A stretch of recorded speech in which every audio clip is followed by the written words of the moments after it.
everyone, welcome back to Flano channel where you can access the latest US news. So let's talk about Andrew Yang.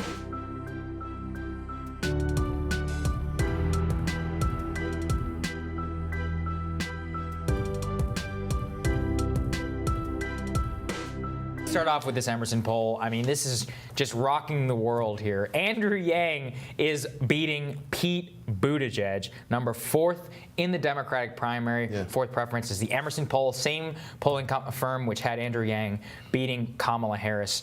Don, why is Andrew Yang at 8%? Why do you I don't know. I love Andrew Yang unequivocally. He is a substantive human being. He's a smart guy. Our YouTube commenters are about to love you unequivocally. That's good.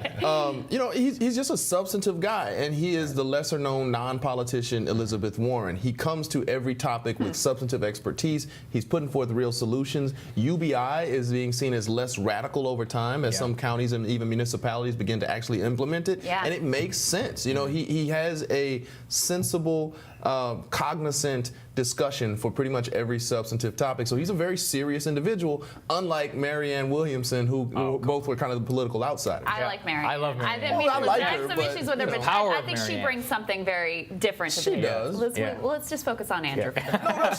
She brings something different, but I don't know that she was like a serious, you know. Sure. She's a best-selling author. She's a very accomplished woman. Fair enough. All right.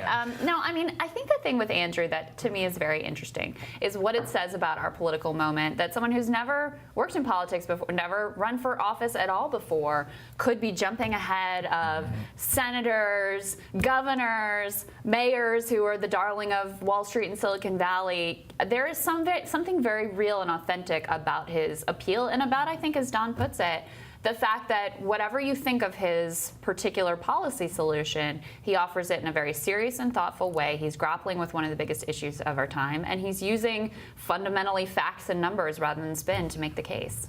Absolutely right. I think it's obviously I'm not supporting the other side, but I think he's very engaging. It's funny because I was on the phone with my banker the other day, and I was like, "Hey, who you supporting?" He's like, "You know, Chris, Andrew Yang, I really like him." I'm like, what? All of us in the bank are talking about him? I'm like, really? Yeah. It's interesting. I do, to that point, I think he is very engaging. I think he's sincere and genuine. And it kind of reminds me of when you look at, well, in certain ways, when you look at President Trump in 2016, being the outsider, being the non-political person. I think there's a certain amount of authenticity that Andrew Yang has, and that resonates with people. Well, that's the thing. What I've looked at, too, is he's just such a relentlessly positive person that I think in this like age of impeachment and like all this going on, I've actually went and looked at some of his supporters. They were talking about this. What they like the most about Yang is he's got the most crossover support amongst Trump supporters, and that so much of his campaign is not built on demonizing the other side, that I think there is really something to be said that it's about like, he's like, I won't do it. He doesn't play negativity. He's always laughing, joking, and all that. I think that's very much why he's at this 8%, and it's something that maybe the rest of the field could learn from him. Ultimately, what do you think the long-term play here is? Do you think that Andrew Yang has a vice presidential slot if he doesn't make it to the nomination? I don't really see that. I mean, I think that part of, you know, if he stopped today, he has won, right? I don't think Andrew Yang runs to be the president or to win the presidency. If he stopped today, he has won. He's introduced substantive ideas. He's introduced smart concepts, and he's shown that somebody from outside of the process can, you know, can kick in the door. Can I just say, though, I actually think him being on the stage this last debate has been a little bit of a tipping point for his campaign because the media has been so dismissive of him. It's been unbelievable. I mean, they either completely ignore him, or when they bring him up, it's like as a punchline to a joke, not as a serious presidential candidate. But when you are on the stage with all the big dogs in that select group, it has changed the nature of some of the media coverage, and I think it's changed the way that people have been treating him in their minds. They're looking at him as more of a serious presidential candidate. Well, when you look at the last debate as well, to me, I was a little disappointed because, you know, he made the comment right there about the $1,000 right, which I thought was good. And then you can kind of tell they all kind of ganged up on him, you know, kind of teamed up on him. They're laughing at him. It was just like, come on, guys. Like people on the stage laughed at him. It's almost like there's a bit of kind of intimidation. So it's a slight bit. And it's just like, come on, guys. I mean, he's being authentic. He's being himself. He's offering something new. Yeah, we should be laughing at Pete Buttigieg, not the other way. We do. Well, I do. Don't worry. And there are several others under Pete Buttigieg who are far more establishment individuals than him. Let's be clear. At this point, full stop, Andrew Yang has succeeded. He has beaten multiple United States senators and governors at this point to date. It's remarkable. So it's remarkable. All fun and games till Andrew Yang passes you in polls. That's a tweet, which I love. There's also a new poll out just this morning from Quinnipiac that has big deal. Yeah, this is a big deal. I mean, it shows Elizabeth Warren moving into that first place position, Joe Biden slipping down. I mean, look, the margin of error is 5 percentage points, so effectively they are tied. But Don, the momentum for Warren seems to be real, and Biden seems to be not completely holding up here. Right. So at this point, we know senior leadership in each of the major campaigns, and my firm has advised senior leadership in all of the campaigns,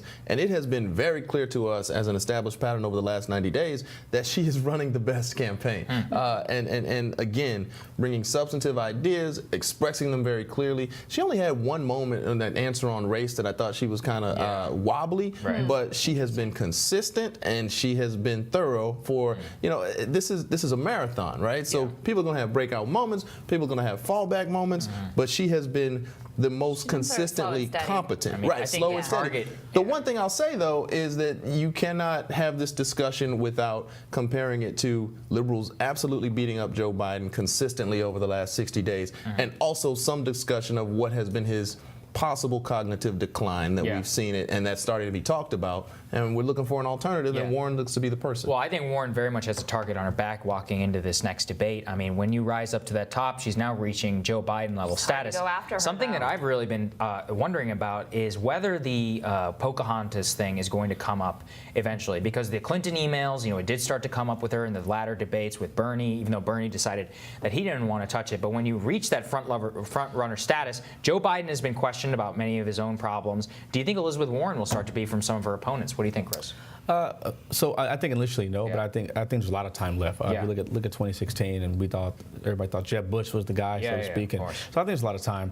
But I do think at some point, yes, she will reach her point, and obviously they will say, okay, what can we say? And I think she has a lot to still answer for. Of course, she has apologized in the Native American comments, but I think look, if I was giving advice, I don't think the way to go after her is on the heritage stuff, which I think will backfire on any Democrat. I think there's a big question about electability and whether she can appeal either to Obama-Trump voters, or her weakest demographic has been sort of the multiracial working class. Those are the people we need to turn out in great numbers to be able to win. So to me, that's the question mark for Elizabeth Warren.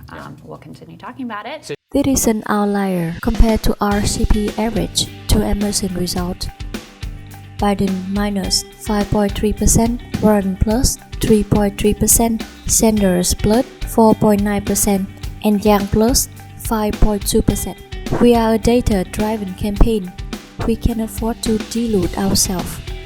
That moment Harris and Buttigieg started laughing at Yang. That is exactly what people dislike establishment candidate. Way too much arrogance and platitude.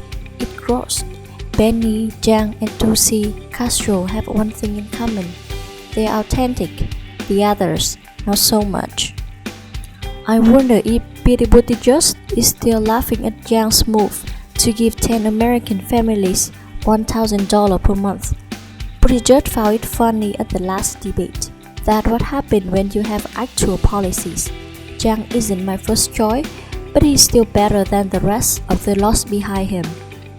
Being a part of Jiang for a while, I think he has much better chance than these people want to give him. While not all the polls have indicated a big rise in popularity, I have seen a surge of support in real life and online. Any college student I've talked to who keep up with politics is a supporter of Yang. And when talking to the people about him, I have been able to sway them to become a fan due to his immense and corrupt policies. He's only growing and will continue to do so. Yang has come from nowhere to this steady rise. He's really the real deal when you listen to the man talk. This plan is like progressivism on steroids. He has the charisma to sell it to the whole country. There's something to be said about having a younger candidate, even though I love Bernier and regard him as a hero, a Bernier supporter said. So, how do you think about the race of Andrew Yang in the national poll? Comment below to let me know. Thank you for listening. See you in the next video. Please like and subscribe our channel. Bye bye.